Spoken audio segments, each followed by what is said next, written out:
Tagad 7. augustā apmēram procedūrai pa vidu mēs esam sanākuši, lai varētu mums uzdot jautājumus tie, kas ir jau iepazinušies ar šo ietekmes uz vidi novērtējumu, apmēram tā izskatās tā grāmatiņa. Vai arī otrādi, tie, kas šodien iepazīsies un vēl izmantos atlikušo laiku līdz 24. augustam, lai iespējams nonāktu pie kāda sava viedokļa.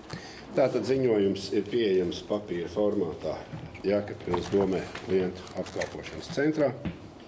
Kulku pagastā arī patiesībā ir pieejams.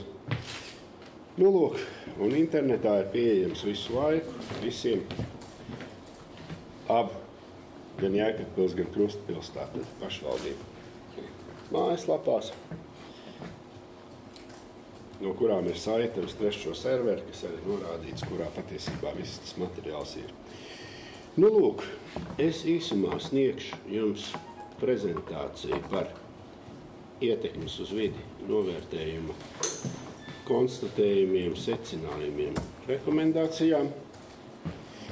Es ceru, ka šeit kaut kur pa mūsu mazo zāli iet apkārt tādu pierakstu lapa. Lūdzu visus pierakstīties, lai mēs varam protokolēšanas vajadzībām pienācīgi atspoguļot, kas ir piedalījies, kas ir ko jautājis, ko teicis. Tātad, lūdzu, šodiena ziņojuma sabiedriska apspriešana diezgan jau te gaišs ir un tā kā blāvs, bet es ceru, ka redzēt varēs. Īsti melns tas ekrāns nav.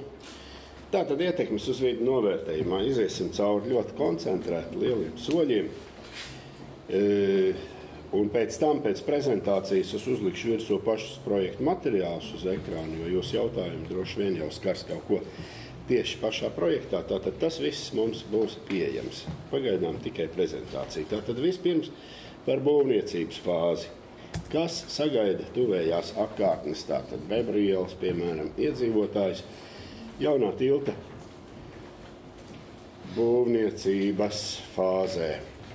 Tātad pirmkārt ir konstatēts, ka būvmateriāli nebūs jātransportē cauri pilsētas centram. Tātad šīs neērtības patiešām vairāk arī pašu vietējo sabiedrību skars. Jēkabpili kā pilsētu pēc iespējas centīsies apiet būvniecības procesā. Transportēšanas attālums būvmateriāliem plānots, ka nebūs liels, jo šeit pat visapkārt ir pieejami visi nepieciešamie būvmateriāli ceļiem un tiltiem. Ir sagaidām nebūtiski īstermiņa negatīva ietekme uz vidi būvniecības darbu veikšanas laikā, bez šaubām, kā gan bez ietekmes. Otrajā variantā nedaudz lielāka nekā pirmajā. Tiem, kas ir aizmirsuši, atgādināšu, ka otrais variants ir tā sauktais ekstradozētais tilts ar vienu balstu Daugavas vidū. Un pirmais variants ir tas augstais vanšu tilta variants. Tilts nav augsts, bet augsti ir piloni un vantis ir garas. Tātad būvniecība ir pārējoša neērtība un ar to ir jārēķinās.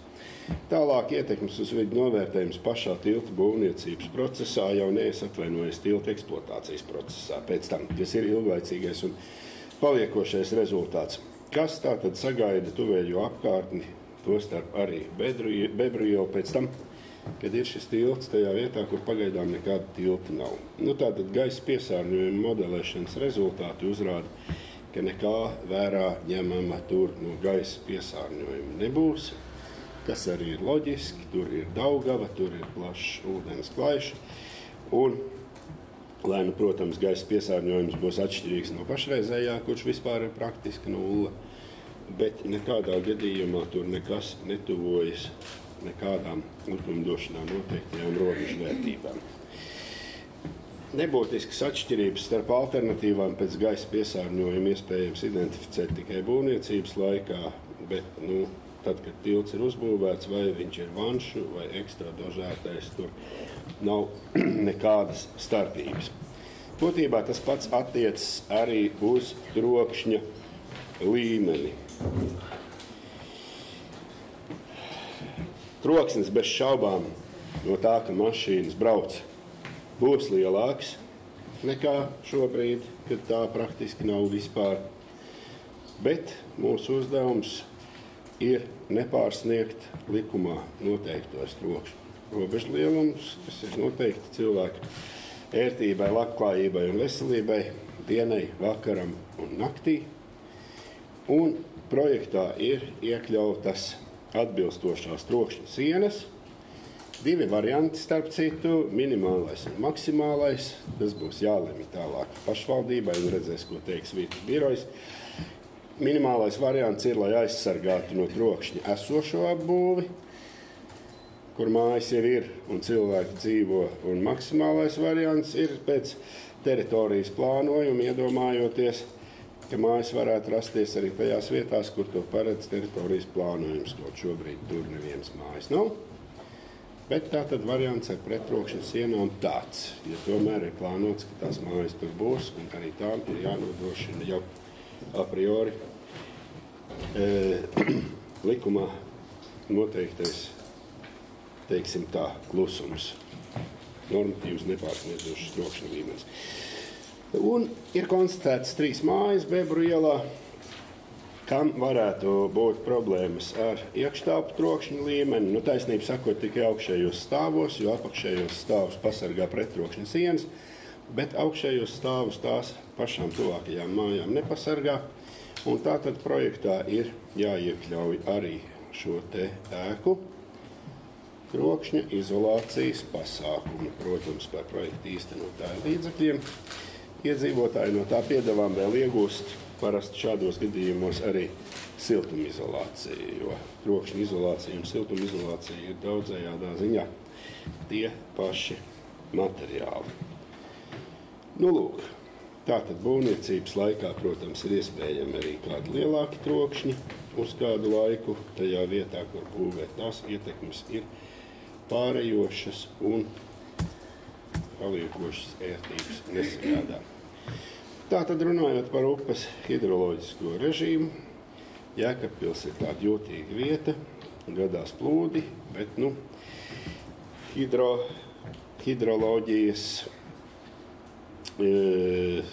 ekspertu vērtējumā, jo īpaši jau Vanču tilts, kuram vispār balsti nav tātad paredzēti Daugavā, un taisnību sakot arī otrais, tas tilts, kuram ir viens pats balsts Daugavas vidū, neizraisa nekādas tādas izmaiņas, lai tas varētu ietekmēt līdzšinējo plūdu situāciju eksploatācijas laikā. Tur ir visādas gan rekomendācijas, kas ir jādara būvniecības laikā, tieši tam otrajam variantam, kam ir tas balsts. Tas nebūtu jādara, protams, tieši ledus iešanas laikā, bet šāda rekomendācija diezgan bezjēdzīga, jo paši būvnieki arī savu vajadzību dēļ to nekad ledus iešanas laikā, protams, ka nedarīs. Ietekmes novērtējums uz zivju resursiem ir atkal tāds, ka būvniecības laikā, protams, būs šāds tāds traucējums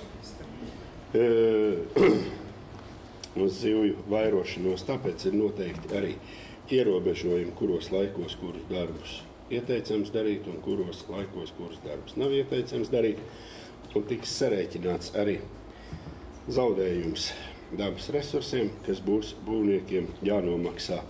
Bet pēc tiltu uzbūvēšanas nav nekāda pamata uzskatīt, ka ekosistēmā paliek kaut kādas paliekošas pārmaiņas. Viss sakārtojas atpakaļ un Daugava dzīvo tālāk savu dzīvi, tādu pašu kā līdz šim. Novērtējums uz ainavu. Viss subjektīvākais vērtējums, kāds vien ir. Tātad, vispirms vērtējot ainavu, ir jānoskaidro, kas ir objektīvs. Objektīvs ir tad, ja ir kaut kādas konkrētas ainaviskas vērtības, kam ir aizsardzības status, tieši tāpēc, ka tās ir tādas, kādas ir, un nevis citādas. Šādas te ainaviskas vērtības tilta ainaviskās ietekmes zonā nav konstatētas nekādas tādas.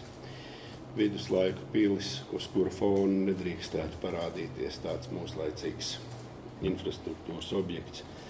Nu, līdz ar to mums ir jākonstatē, ka abi tilti ainavu izmainīs nenoliedzami, un ietekme uz ainavu, būdama pat būtiska konkrētās vietās, varētu būt arī ļoti pozitīva. Tas būtu tāds moderns, ainavisks akcents Jēkabpilī, kur pašlaik tādu īpaši modernu ainavisku akcentu, vismaz no liela attāluma redzamu, nemaz arī nav.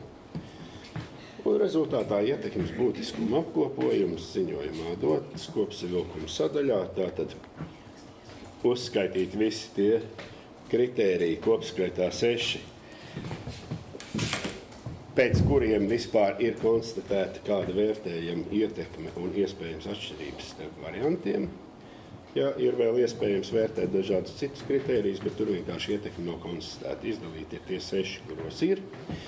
Tālāk ietekmes būtiskumā, tā tad ir sadalīta ietekme 2 daļās – tilta būvniecības laikā un eksploatācijas laikā. Pirmais variants vanšu tilts, otrais variants ekstradozētais tilts. Un liktas relatīvas balles, kritērija sistēma ir atšifrēta ziņojumā, bet šīs balles būtībā, ko viņas īsumā nozīmē? Pirmkārt, mīnus nozīmē negatīvu ietekmi un plus nozīmē pozitīvu ietekmi, un otrkārt 1, 2, 3 un 4, tur nekāda konkrēta kvantitatīva, teiksim, lieluma, kas atbilst šim skaitlim nav, tas vienkārši norāda samērus. 2 nozīmē lielāka ietekme nekā 1, 3 lielāka nekā 2, 4 lielāka nekā 3. Bet, teiksim, 4-nieku ietekmē uz ainavu saskaitīt ar 2-nieku hidroloģiskajā režīmā, nekādā veidā nevar. Tātad šie kritēriji nav savstarpēji, teiksim, salīdzinām, summējam, novērtējams, kas ir lielāks, kas ne ārpus katra atsevišķa kritērija robežām, bet tā tīri nosacīti. Ņemot vērā, ka viņiem visiem zīme praktiski viss ir vienāda, mīnusiņš, jo ietekme uz vidi ir, un tā ir vairāk vai mazāk, protams, nelabvēlīga, izņemot ainavu, ko mēs šeit novērtējām pozitīvi, bet kas ir diezgan subjektīvi un kāds varētu nepiekrist.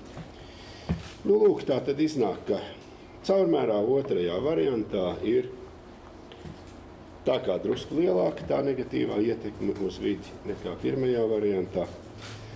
Būvniecības laikā ievērojami lielāka nekā eksploatācijas laikā. Nu, tas ir dabīgi, jā, būvniecība būs pārējošu nērtību laiks.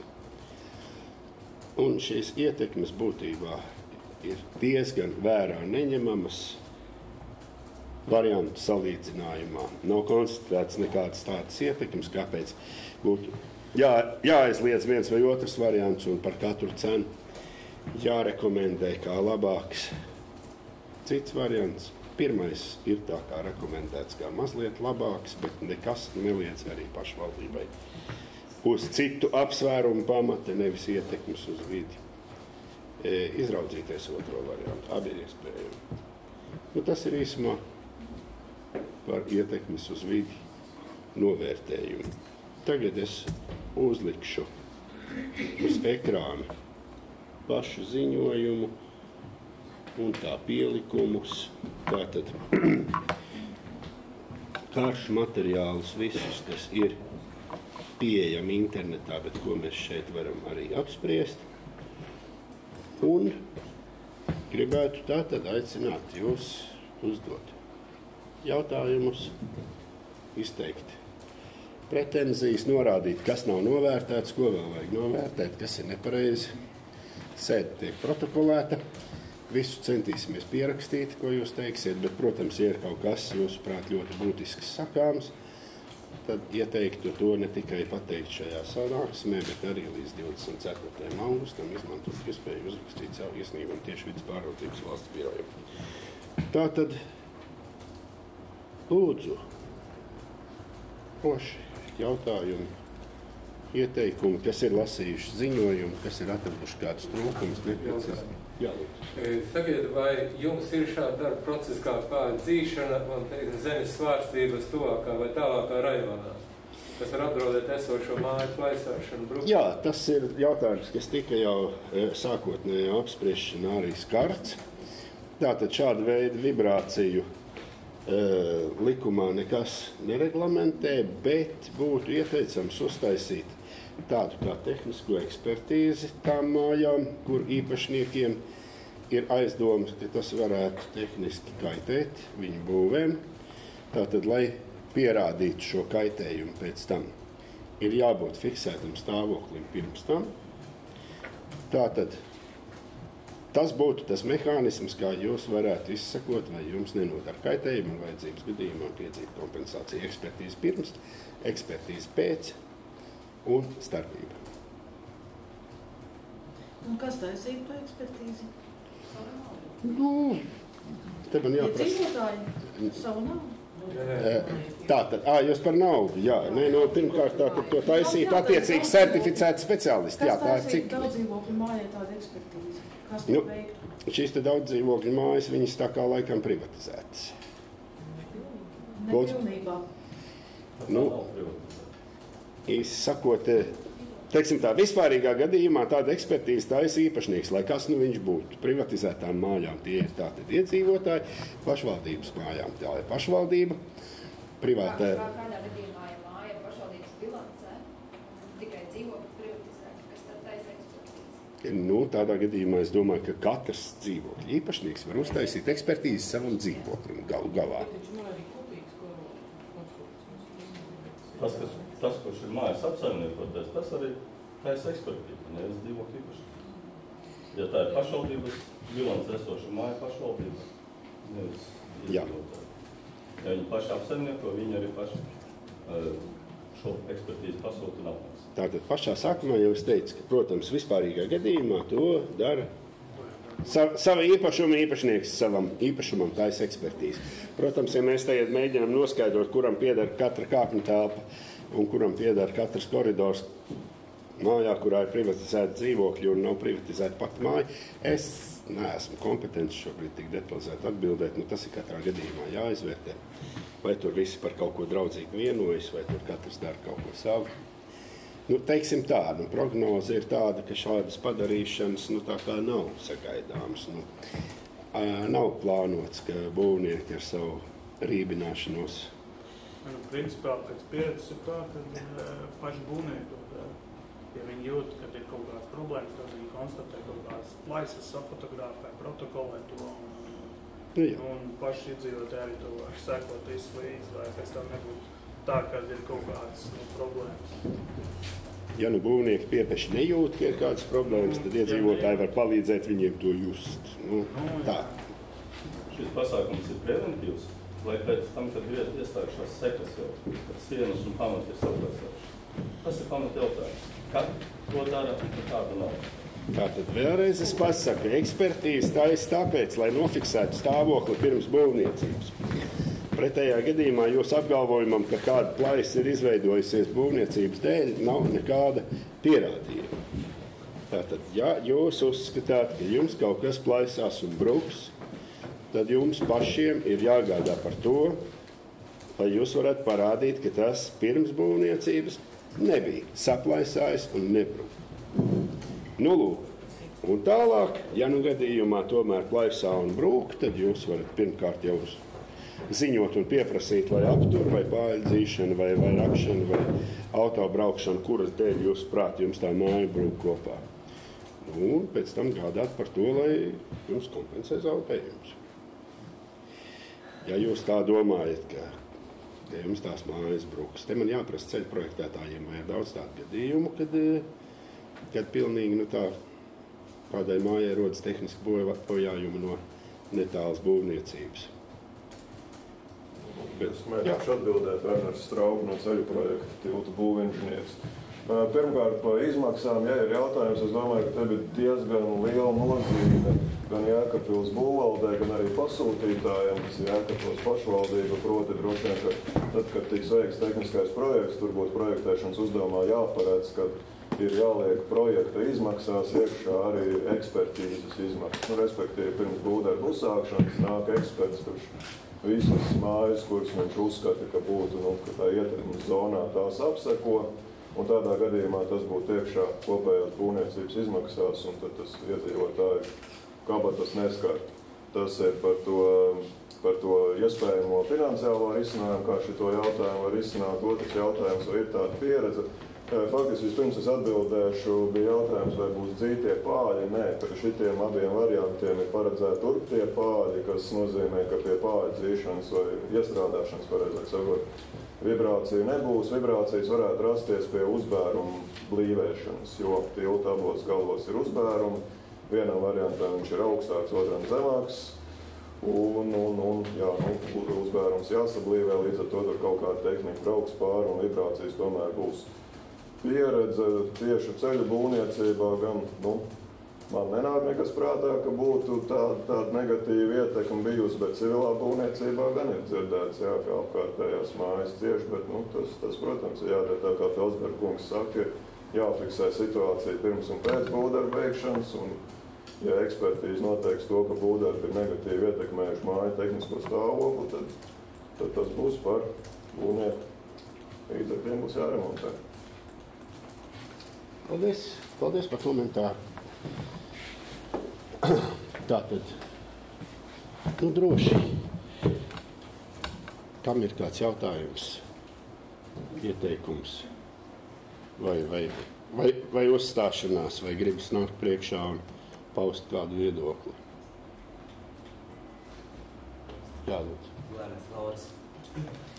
Bija uzdot rakstiski jautājumi par trokšņa līmeņiem. Esmu saņēmuši atbildi, ka tas ir atspoguļots ziņojuma 9.1 nodaļā. Bet tur nav nekas par labo krastu. Kas varam apskatīties to nodaļu. Tātad, pirmkārt ir trokšņa karte, tikai tad man jāpaskatās veicīgi, kurš pielikums tas ir. Tātad, pirmkārt jau trokšņa līmeņi atspoguļojas modelēšanas kartē. Tur var visu nolasīt. Tajā nodaļā, kurā ir arī atsauce uz pielikumu, protams, atsauce uz kartēm, protams, tur tekstā ir savilkts tā kā kopā. Es mēģināšu atrast pēc satura. Bet visu vislabāk un uzskatāmāk var redzēt tieši grafiskajā materiālā. Es vēl redzētu ziņojumu 37. paņemt. Jā. Visas šīs tabulas un trokšņu uzmēģinu novērtējumu. Tad mēs kopā varētu iziet un paskatīties, kā tad reāli izskatās dzīvē, ja jūs šo sadaļu jau tā izgājāt cauri. Tātad es pagaidām neesmu pat nevienā sadaļā vēl iekšā gājis par cauri, pat nerunājot. Tātad te ir šī sadaļa 5 strīkšķi. Tātad trokšņa līmeņa izmaiņu novērtējums, kas būtībā ir pašs trokšņa līmeņa novērtējums, jo šobrīd jau tur kreisajā krastā vispār praktiski nav nekāda trokšņa līmeņa. Un šīs te ir šādi izskatās manas pieminētās kartes. Te ir tātad parādīts ar dažādu krāsu līnijām. Šī te ir Bebru ielas puse.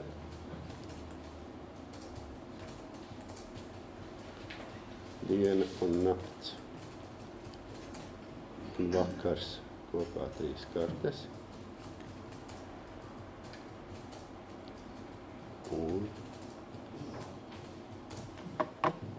Un vārdu sakot, iznāks, ka pa labo krastu ir tikai teksts karta nav. Vārdu sakot, jūs būtu no tās mājas, kurai tieši garām iet tas tilts. Jūsu māja iznāk, ka tik nekādus 8 metrus zemāk par to. Jūsu māja ir pašā upes krastā. Un ir tā, ka jums tas troksnis vispār iet pāri jumtam. No tā jaunā tilta. Tātad, ja Bebru ielā ir tā problēma, ka ir jātaisa trokšņa sienas, un tās, protams, nevar būt tik augstas, lai pasargātu 4. vai 5. stāvu, jūsu gadījumā ir otrādi. Tur pietiek ar ļoti nelielām vai nekādām, vai ļoti nelielām trokšņa sienām, teiksim, smago automašīnu riteņa augstumā, lai pilnīgi novērstu to, ka troksnis jums ir tieši uz māju, tas aiziet jums pāri. Redziet, nerodās pārliecība, ka ir veikta modelēšana. Teiksim, var jau stāstīt, ka šie pāri vai iet tenām. Jā. Tātad. Nav, teiksim, kā projekta stadijā jau būs pa vēlu jau Jā. celtu pretenziju. Vārds sakot, tad mēs atzīmējam šobrīd to, kā pārbaudām iespējami trūkumi, ka jums nav precīzas atbildes par trokšņa līmeni daudzos labajā krastā uz jūsu māju. Labi, tas ir reģistrēts. Tā, turpinām. Varbūt atļaušos šādas vārdas, lai būtu cilvēki gatavi pajautāšu.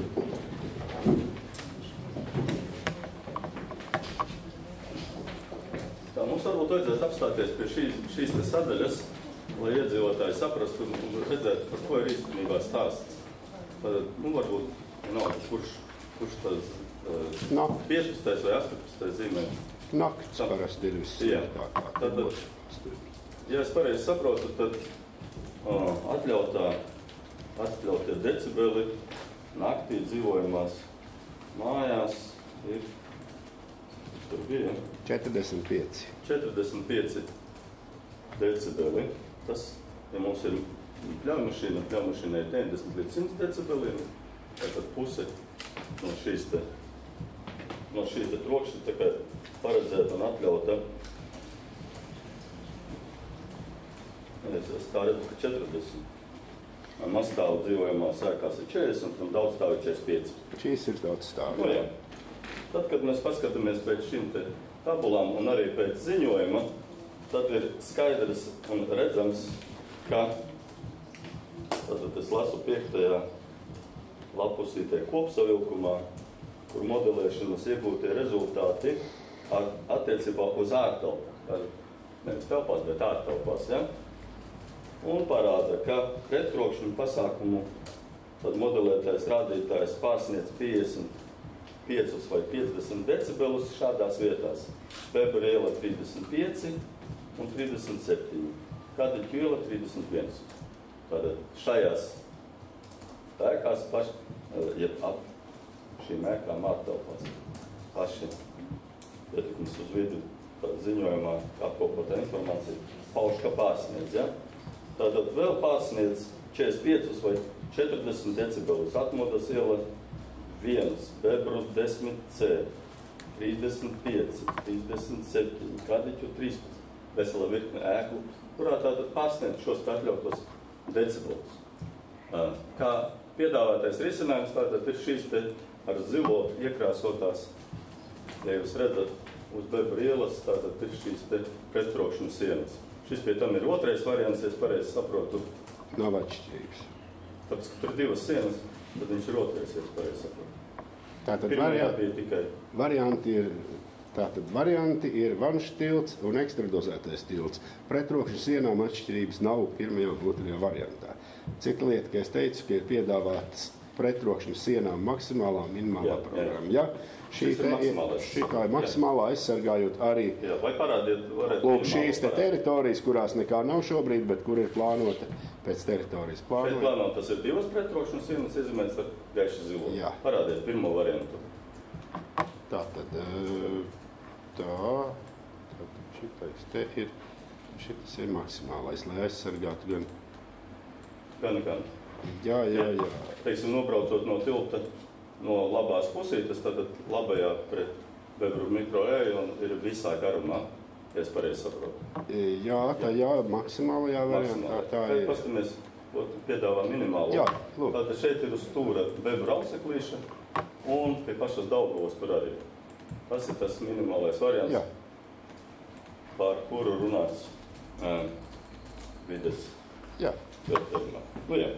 Tālāk ejot, mēs tad redzam, ka, kā jau te Falsberga kungs teica, ka jānodrošina atsevišķām 3 ēkām pasākumi, kur iedzīvotāji var būt laimīgi, jo viņiem tātad tiks pat siltinātas ēku sienas, vienlaicīgi novēršot šo te ēku sienu, ja paneļu trokšņu caurlaidību. Jautājums man ir savukārt Olsberga kungam, kā tad ir ar logiem? Kurš tad no šiem te fasādes elementiem ir tātad ar lielāku skaņas caurlaidību un vai tad logi, ja fasādes siltinās un nodrošinās trokšņu izolāciju, kā tad būs ar logiem? Jo Bebru ielas mikrorajonā ir tā, kad visas guļam istabas atrodas uz Bebru ielas pusi. Jā. Latvijas būvnormatīvi nosaka trokšņu izolāciju dažādu materiālu fasādēm ar logiem, un katrā gadījumā var izvēlēties tādu risinājumu, kurš nodrošina to, kas ir jānodrošina. Tātad, kā jau es teicu, tā šajā gadījumā nebūtu to iedzīvotāju rūpe, bet projekta īstenotāju rūpe, ja nedara divu stiklu pakiešu logi, tad ir jāliek 3 stiklu pakiešu logi. Paši projektētāji izvērtē šo nepieciešamību. Izvērtē, par cik decibeliem ir jāsamazina troksnis. Būvnormatīvi diezgan precīzi nosaka materiālus un biezumus fasādēm kopā, nevis kaut kādai sienai, bet fasādē kopā. Fasāde un logi. Tāds materiāls sienai, tāds materiāls logiem, kopējā trokšņa caurlaidība. Nu, ja es pareizi saprotu, tad Bebru iela 10C, Bebru iela 35, Bebru 37 var saprast, ka varētu būt pat 3. Mēs pagaidām neesam... Jā, bet, lai nodrošinātu šo te skaņas izolāciju caur logiem, tad tas, acīm redzot, ir nepieciešams. Tagad varbūt, ja jūs varat atgriežamies uz otro pielikumu, kas ir ziņojumam, tur, kur ir šīs te kartes, ne kartes, bet rasējumi. Rasējumi, jā. Jo mēs ar iedzīvotājiem apkopojām un iesniedzam tātad jautājumus, un, teiksim, tas pamat jautājums mums bija, ka šis te tilts nenodrošina. Viņš nenodrošina posmā no Bebru, tas ir no Brīvības un Neretas ielas krustojuma līdz, tātad, tur, kur beidzas garāžai, šajā posmā nenodrošina nekādā veidā transporta līdzekļu kustību. Un tagad varbūt mēs kopā varam paskatīties. Es vienkārši arī pamodelēšu tāpat kā cienījamie veidotāji modelēja trokšņa līmeni, pamodelēsim šo transporta kustību. Visi šeit ir iekļauši, visi saprot. Tātad skatāmies Brīvības Neretas ielas krustojums un no Dunavas puses tātad iebrauc divas koprodēja mašīnas ar piekabēm, katrai ir līdz 52 tonnām. Tātad viņi apstājas pirmajā lokveida kustībā, pirms apstājas. Šeit. Lūdzu? Šeit, es mēģinu sekot. Nē, vēl pa kreisi. Šis ir tas, kas ir Bebru un Neretas. Vēl pa kreisi tur būs vēl. Pa kreisi mums te bildi nav, tad mums bez bildes jāpliek. Tas ārpus jā, bet tur ir divas lokveida kustības. Jā. Jā. Tātad no Dunavas puses tajā lokā, kur pašlaik būvē iebrauc divi vilcēji. Katrs pa 20 metriem un katram 52 tonnas. Viņš apstājas pirms lokveida kustības, un viņš griežas, brauc pāri Daugavai, griežas pa labi. Viņš izbrauc vienu lokveida kustību pirms apstājas, tad izbrauc, apstājas pirms otrās, un tad brauc, turpina virzīties, pa labi, tur, kur ir Ošu kalns un tā tālāk. Saprotiet, uz Daugavu kalns. Labajā pusītē tur ir pietura. Tātad tur ir autobusu stāv, viņš izlaiž pasažierus, tātad viņš uzsāk kustību, šiem transporta līdzekļiem ir jāpiebremzē, jādod priekšroku autobusu. Viņi vēlreiz apstājas. Tālāk Auseklīša un Bebru ielas krustojums. Tur ir divas regulētas gājēju pārējas. Tur ir luksofori. Ja es pareizi stāstu. Krustojums tiek aprīkots ar luksoforu palīdzību. Jā. Tātad luksoforā sarkanais, abi divi apstājas. Pārbrauc aiz krustojuma vēl viens luksofors, vēl viena gājēja pārēja. Kā lūdzu? Uz pogu. Tur nāk bērni uz pogu stāvam Jā, atkal. tā ir pilsēta. Protams. Tas stāsts ir par sekojošais, ka posmā no Brīvības un Neretas ielas krustojuma līdz tātad tai pēdējai ar pogu spiežamajai gājēji pārējai, tur kādi 700 metri. Paskaitiet, cik vietās šis smagais kravas transports apstāsies. Pirms viena loka, pirms otra, palaižot autobusu, pirms vienas gājēji pārējais, pirms otras un pirms vēl vienas gājēji pārējais. 6 vietās viņš ir spiests apstāties. Es nesaku, ka tas visu laiku būs, bet tā būs. Braucot no tilta tas pats. Tātad šajā posmā 700 metros, pieņemot, ka tranzīts lielie kokvedēji, jeb benzīnvedēji un tā tālāk, būs 15% plānoti. Tāda šī kustība būs. Līdz ar to pašreizējais projekts nenodrošina transporta līdzekļu, tādu netraucē iziešanu pāri Daugavai. Tā ir muļļāšanās 700 metru garumā. Līdz ar to tāds projekts, tāds variants nevar tikt atbalstīts.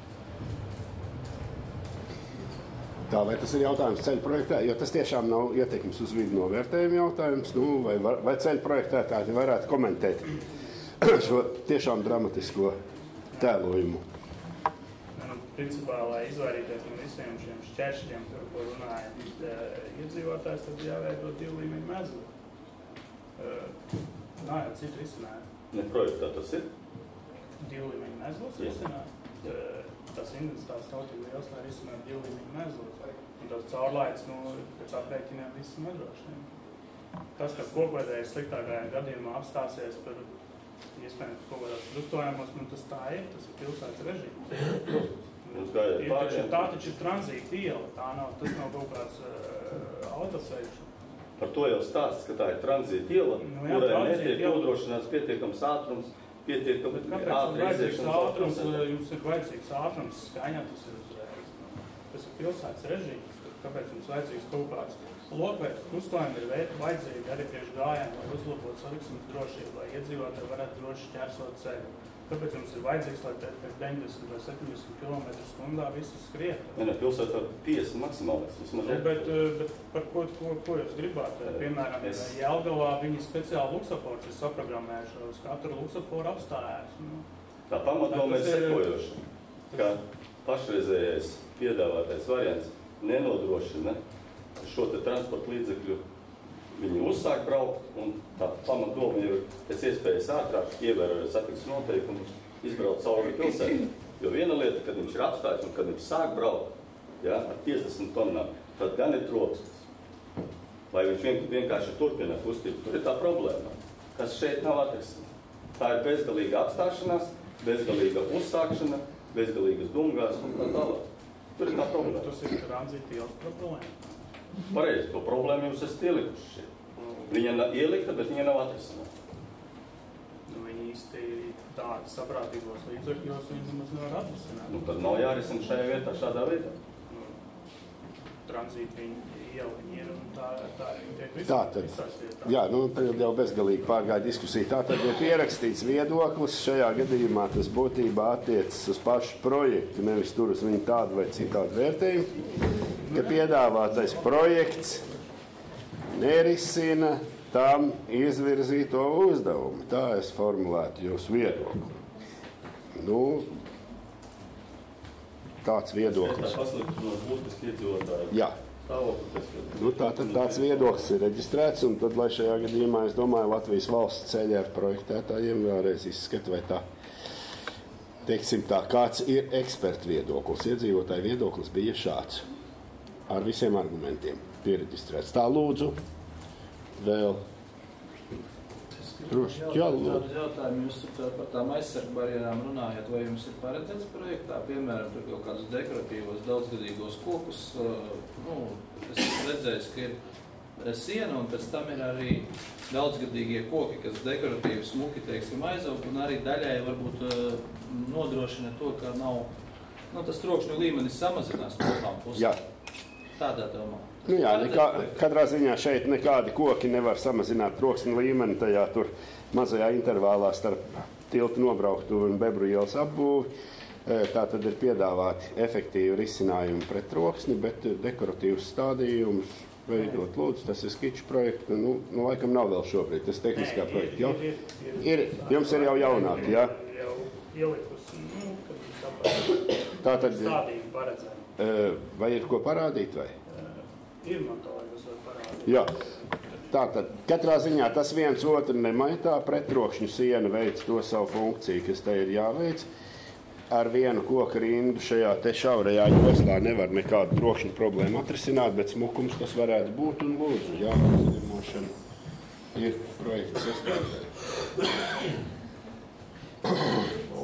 Es vēl, kamēr kolēģis meklē, nokomentēšu, ka tām pretrokšņu sienām ir arī dažādi arhitektoniskie risinājumi. Viņi var būt caurspīdīgi, viņi var būt necaurspīdīgi un kaut kā estētiski varbūt izglaznot, un gal galā ir arī risinājumi pretrokšņu sienām, kas izskatās kā dzīvžoks ar sienu ar aizaudzējumām virsmām.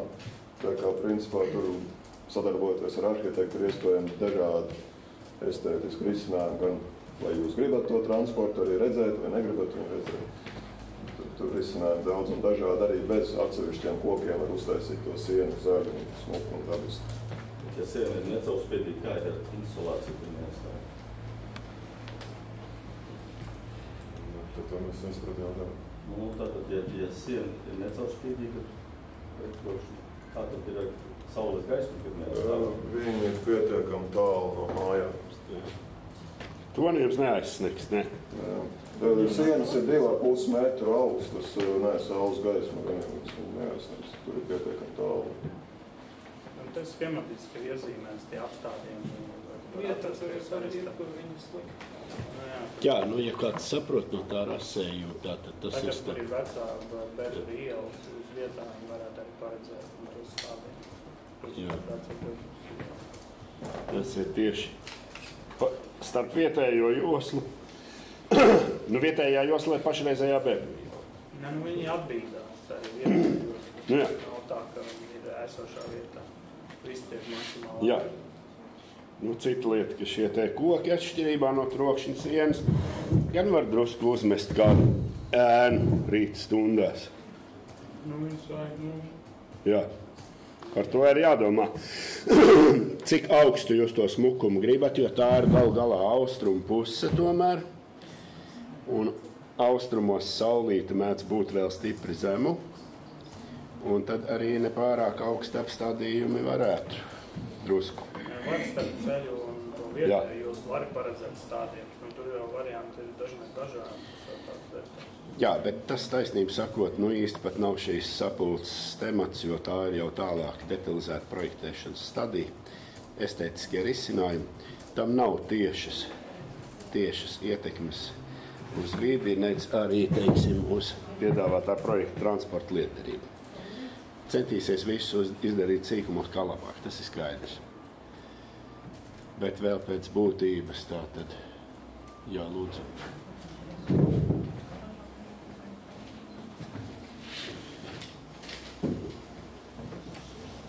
Jānis Puķī, 10 gadu kā tiesnes es skatījis tiesā lietas, tā skaitī avārijas lietas.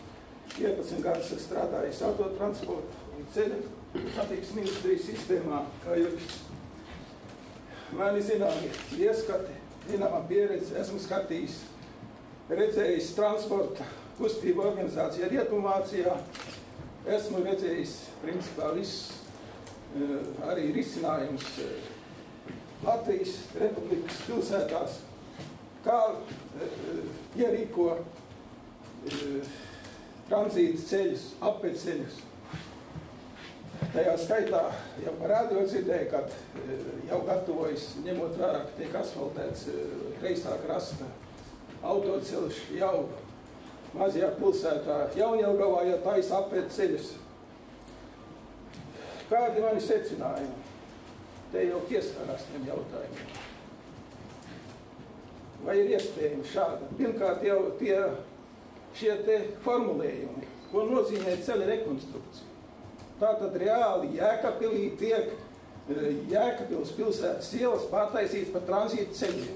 Tā vajag viņas formulēt. Jēkabpils iela pārveidošanas par tranzītu ceļiem. Un ne tik tas jau nav Republikas ceļš, tas ir Eirāzijas autoceļš, reāli. Reāli tas būs Eirāzijas ceļš. To es vispār nesaprotu, kā šādā veidā var, tātad vidis šitas nenovērtējums. Ceru, kad Brīvās Daugavas, es to vairs citus neesmu lasījis, pareizi atspūļojuši uz vidi novērtējumu, tur tak ir nekas tur nav. Tur principā ir reāli tur nav novērtēts. Ja, teiksim, kaut kas ir drusku par šiem te jau pieskārās. Kāds var būt vasarā stāv logi vaļā, cilvēkiem vajag elpot. Kur viņi? Kas viņiem pielādās skābekli? No kurienes mākslīgi kāds viņiem pievedīs? Taisīs cik pakaišu logs. Reāli, šeit, piemēram, konkrēti runājot par mamu 3-5, vispār neatspūgļojas te novērtījumā. Taču reāli situācija tāda, Debrielas iedzīvotāji te vēl nav izjutuši. Es reāli 4 sāku Ošakaunas transports iet ārā, klapēdams, grabēdams, rēgdams. Mans miegs ir iztraucēts. Es ļoti uztrauku šajā jautājumā, man arī gadi, tāpēc lūdzu ņemt vērā manu uzstāšanos. Es nevaru mierīgi runāt par šiem jautājumiem. Es esmu skatījis desmitiem cilvēku acīs, kas ir palikuši pēc autoavarijām. Šis te novērtējums par satiksmes drošību, tas nav tikai Bebrajons, tas ir viss atpūtas rajons, meža parks, kur cilvēki vasarā plūst. Kas viņa drošība, kā tā tiks ievērot? Te tikai pieskārts ir tas Bebrajons, arī taikrastā. Neredzu reāli iespēju, lai šis projekts normāli, teiksim, nerunāju par visiem sīkumiem. Te jau pagājuši apspriešanā, kas spriedām, pieskarās tiem jautājumiem. Aiz kolektīvām garažām 3 kilometri. Kas tiem cilvēkiem kompensēs tos izdevumus liekos? 3 kilometri katru dienu, kas brauc. Cik gadā tas sanāk? 100 garažu. Kas viņiem kompensēs? Tie visādi vēl tur ir daudz sīkumu. Arī, protams, acīm redzot garažu vērtību, ko jauks nos to kompensēs, bet viedu naudas liekas. Jo tas iesaka uzpār, jo viedu rēķina. Tie ir tādi jau mazāks nianses. Tā kā es pilnīgi piekrītu, kas te jau uzstājās, kad šis projekts nav realizējums. Kādu varianti? Te ir rakstīts arī priekšlikumu, šis projekts nav realizējums. Šis projekts ir jāpārskata. Ir reāls iespējas, ir reāls variants. Kāpēc nevar braži ūdenskrātuvi, kā Vācijā brauc pa tieši acīs metās, ka nekur neiet pie ēkām, pie pilsētām, paliek kaut kur pa labi, pa kreisi, pie ceļa pienāk dārzi, lauki. Nekur šāds risinājums nav. Eiropas cilvēki to neskatīs. Viņi brauc pa šo ceļu, viņi iebrauc kaut kādā jūklī. Uz šitā pašā jau tagad tiek taisīts lokveja kustība, atgriež iepie stāvoklī. Tas ir Brīvības un Neredz iela krusts. Tur ir divi, kamēr nebija luksofora, divi bērni gāja bojā. Uzsauži aktīvi, kas gāja sporta nodarbībā. Man tas uztrauc, man tas, saprotat, man pareizi.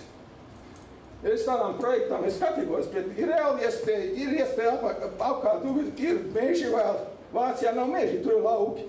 Ir meži lauki pāri Burkāri salai, plus mīnus vienu otru pusi augšā uz Daugavas šosei izēja, tālāk varbūt atkal apējot Zilānu pusi, jo tā kaut kāda pļaviņa to apēceļu beigs, asfalts un to beigs Kuspils pagastā, kur būtu reāli uz Reizekni, uz Rīgu un Daugavpils, apējot, teiksim, tranzītu kustību pilsētu. Tādi varētu būt risinājumi, un ne citādi. Paldies par uzmanību. Paldies. Varbūt varētu palūgt kādu no ceļu projektētājiem nokomentēt, kādā veidā šis tilts rada satiksmi, kura līdz šim nepastāv. Es sapratu no iepriekšējā runātāja, ka ir tagad noteikts satiksmes daudzums, bet uzbūvējot tiltu, no kaut kurienes radīsies vairāk mašīnu. Tātad, jo mazāk, ja nav tilta, tad mašīnas, teiksim, pa autoceļu A6 brauc mazāk caur Jēkabpili. Bet dabīgi būs reālais, būs Eirāzijas autoceļu. Šobrīd Eirāzijas...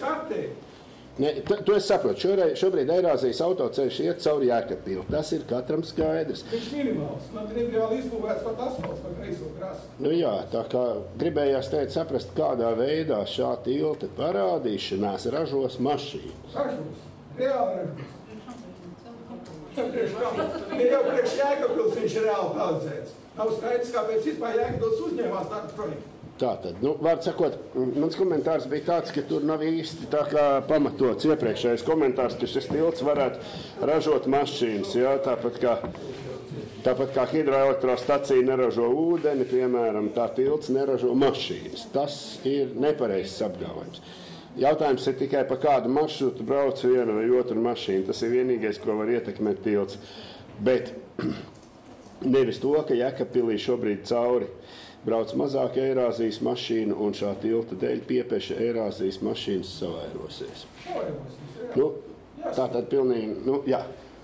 Tas bija tāds komentāriņš, jo ļoti emocionāli bija iepriekšējā uzstāšanās, bet mums arī tomēr ir mazliet jāpakomentē, kas tajā ir absolūti bez faktiski pamata, tikai kailas emocijas. Vai uz šā ceļa nekad nevienu nesabrauks? Bīstos, ka sabrauks. Uz katra ceļa kādreiz kāds sabrauc, jā.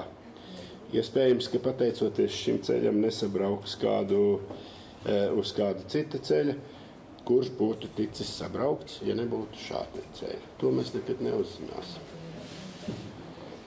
Tā.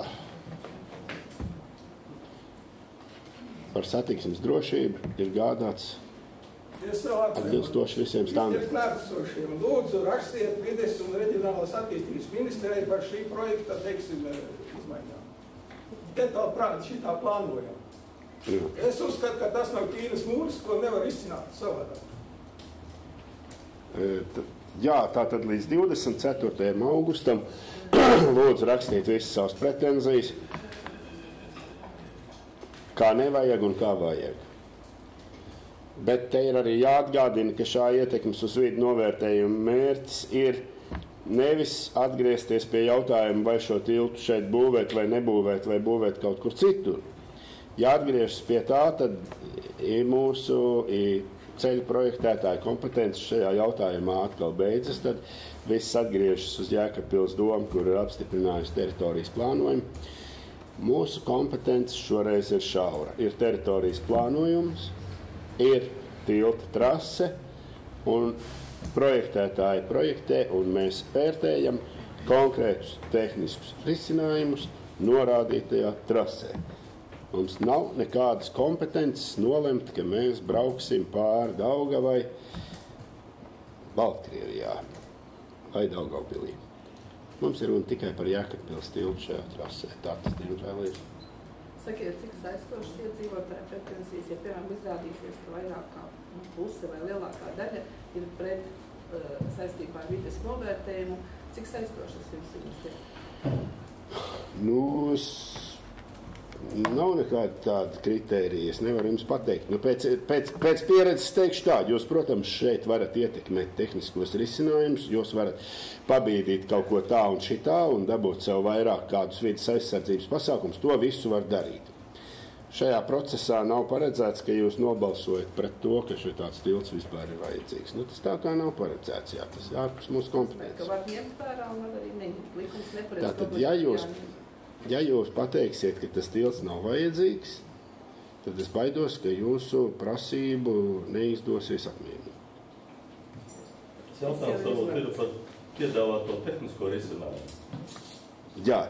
Savukārt, ja jautājumi ir par piedāvātiem tehniskiem risinājumiem, tad es domāju, ka visi viedokļi ir vērā ņemami un vienmēr šādos projektos arī iedzīvotāji kaut ko iesaka lietderīgi un kaut kas tiek izmainīts un beigās visiem ir labāk nekā sākumā. Tā kā nav taisnība, ka nevienu nekas neinteresē un ka nav jēgas neko teikt un tā tālāk. Bet tai jēgai ir limiti, jā. Kas ir jau apstiprināts, pie tā vairs neatgriežas. Jā, лучше. Позвольте мне сказать. Извините, я по-русски скажу, будет лучше. Это мост просто необходим, второй мост просто необходим в городе. Вот, потому что развязка на теперешнем мосту, в общем-то, не справляется, мягко выражаясь. Вот, еще ремонт на Рижске не закончится, там еще будет, наверное. Вот. Когда этот мост построили, это было спасение для обоих городов. Этот мост построили. Но он маленький, у него он однополосный фактически мост. Вот. Да, он, по сути дела, это дорожный мост. Вот, а чтобы для развязки он не годится. Этот второй мост нам просто необходим. Место для этого моста оптимальное, потому что то, что будет мешать людям, но что делать? Значит, оставаться без моста. А транспорта все больше и больше, с каждым годом все больше и больше. Улица Лепу вдоль насыпи была, тоже люди протестовали, ну не протестовали, а претензии высказывали, вот сейчас будут машины ходить, копать, дым и все. Но никто не уехал с этой улицы. И остались жить, и живут, и все нормально. То, что надо что-то делать, там какие-то экраны, заграждения, посадки, ну это надо делать, конечно, надо. Ну а что делать городу-то, по сути дела? Ведь этого моста мало. Вот утром на работу, вечером с работы, пробочки, небольшие пока, а с каждым годом машин все больше. И желаний, и всего это больше и больше. Так что я скажу большое спасибо, что этот мост проектировали, что этот мост предложили. И я скажу, не нравится некоторым, ну что делать? Ведь это же делается не во вред кому-то и не для кого-то. Это делается для города. Надо подумать о городе. Вот и все. А эти все какие-то претензии есть, их надо урегулировать, надо согласовывать. Но кому-то может быть и привыкнуть. В советское время эти машины были и загазованы с и масло с них капало, и запах от них был. Сейчас машины намного менее токсичны. Вот, машина пройдет, и ни запаха никакого, ничего нету. Так что надо находить что-то, согласовывать это надо. А мост необходим. А по сути дела, если его строить где-то, чтобы он вдали от города, городу-то что это будет? Это будет транзит только.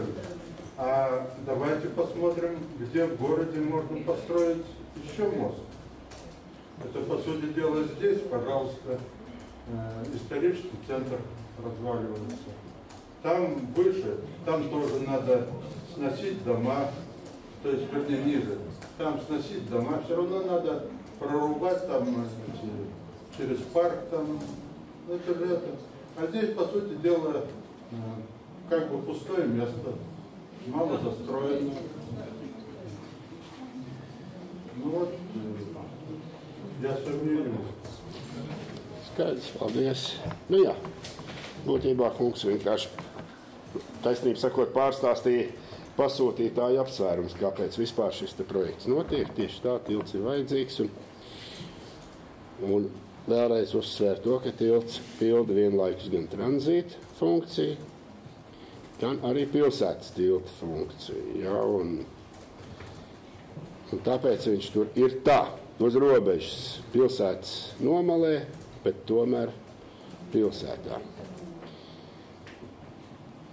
Cik bagāti esam, tik bagāti esam. Divus tiltus tev neviens neuzbūvēs. Vienu priekš tranzīta, kaut kur tālāk no Jēkabpils, un otru priekš vienu. Daugavpilī ir cik tiltu pilsētā? Daugavpilī? Jā. Nu, jūs man samulsinājāt. Daugavpilī, man liekas, viens. Viens, jā. Jā. Apeceļā otrs. Un apeceļš otrs. Daugavpils reizes 3-4 lielāk nekā Jēkabpils. Nē, nu jā, tā ir taisnība. Tas arguments ir tāds. Tātad, protams, šim tiltam ir arī tranzīta funkcija, to neviens nenoliedz. Šis ir gan vārds sakot, pilsētas tilts, gan arī tranzīts. Starp citu, Daugavpils tas tilts tomēr ir par jūsējo pagaidām vienīgo tiltu, krietni, teiksim tā, ar lielāku caurlaides spēju. Pilsēt ar 4 lielāku. Nē, jā, tā ir jā, bet esošais jau Jēkabpils tilts sāk palikt par mazu arī pašai Jēkabpilī. Tā.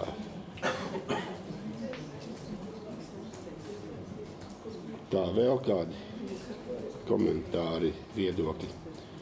Jo mums tagad ir jāizšķirs, mēs esam stundu kopīgi runājuši.